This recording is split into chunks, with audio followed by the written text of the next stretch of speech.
মাননীয় প্রধানমন্ত্রীর নির্দেশটা খুব স্পষ্ট, সেটা হচ্ছে আমাদের মানে সাশ্রয়ী হতে হবে ব্যয়ের দিক থেকে। আজকে একনেক সভায় মাননীয় প্রধানমন্ত্রী জনাব তারেক রহমানের সভাপতিত্বে একনেক সভা অনুষ্ঠিত হয়েছে। সেখানে টেবিলে 17টি প্রকল্প উপস্থাপিত হয়েছিল, তার মধ্যে 15টি নিয়ে আলোচনা হয়েছে। 17টি প্রকল্পের মধ্যে 6টি নতুন প্রকল্প ছিল, 7টি সংশোধনী প্রস্তাব আছে আর 4টি মেয়াদ বৃদ্ধির প্রশ্ন আছে। এর মধ্যে অনেকগুলো প্রকল্প পাশ হয়েছে। তো এই সব বিষয়ে আমরা আসলে একটা বিস্তারিত, যেহেতু খুঁটিনাটি আছে প্রকল্পগুলোর, বিস্তারিতভাবে পরিকল্পনা মন্ত্রণালয় থেকে একটি প্রেস রিলিজের মাধ্যমে আমরা প্রত্যেকটি প্রকল্পের ব্যাপারে তথ্য জানাই।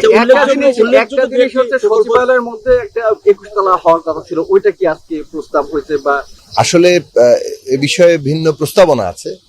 তো এই বিষয়গুলো নিয়ে যেটা আলোচনার মানে খুঁটিনাটিটা আপনারা আমাদের প্রেস রিলিজের মাধ্যমে পাবেন।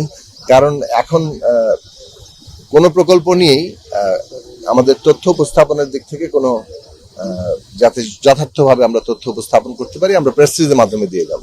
শুধু এইটুকু তথ্য দিলাম, 17টি প্রকল্প টেবিলে উত্থাপিত হয়েছিল, 15টি নিয়ে আলোচনা হয়েছে। তার মধ্যে 6টি নতুন প্রকল্প আছে 17টির মধ্যে, 7টি বললাম যে সংশোধিত এবং 4টি মেয়াদ বৃদ্ধি।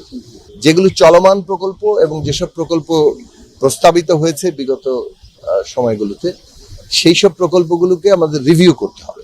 সেগুলোর হয়তো প্রয়োজন মেয়াদ বৃদ্ধি অথবা কিছুটা ব্যয় বৃদ্ধি করে সেগুলোকে পাশ করা, সেই সব বিষয়গুলো যথাসম্ভব ভাবা হচ্ছে। কিন্তু মূলত আসলে যথাসম্ভব রিভিউ করেই একে একে আমরা একনেক বৈঠকে হাজির করার চেষ্টা করি। মাননীয় প্রধানমন্ত্রীর নির্দেশটা খুব স্পষ্ট, সেটা হচ্ছে আমাদের মানে সাশ্রয়ী হতে হবে ব্যয়ের দিক থেকে, 1 নম্বর। 2 নম্বর হচ্ছে যে ব্যয়গুলো কোন কোন খাতে হচ্ছে সেগুলো যৌক্তিকতা নির্ধারণ করতে হবে। 3 নম্বর হচ্ছে যে প্রকল্পগুলোই নেওয়া হয়েছে সেগুলো আসলে কতটা সামগ্রিকভাবে আমাদের মানে জনগণের জীবনে যে উন্নতির চিন্তা করা হয়েছে, বিশেষত বর্তমান সরকার যে তার যে প্রতিষ্ঠিত তার যে নির্বাচনী ইস্তেহার, তার যে পরিকল্পনা 31 দফা কর্মসূচি, সবগুলোর সাথে সামঞ্জস্যপূর্ণ কতটা, এই সবগুলো দিক পরীক্ষা নিরীক্ষা করার জন্য নির্দেশনাটা আগে এসছে এবং এই প্রক্রিয়াটা চলমান আছে। এর মধ্যেই কিন্তু আমাদের এগিয়ে যেতে হচ্ছে। একদিকে আমরা পরীক্ষা নিরীক্ষা করা হচ্ছে, রিভিউ করা হচ্ছে, আবার অন্যদিকে কাজও তো এগিয়ে নিয়ে যেতে হবে।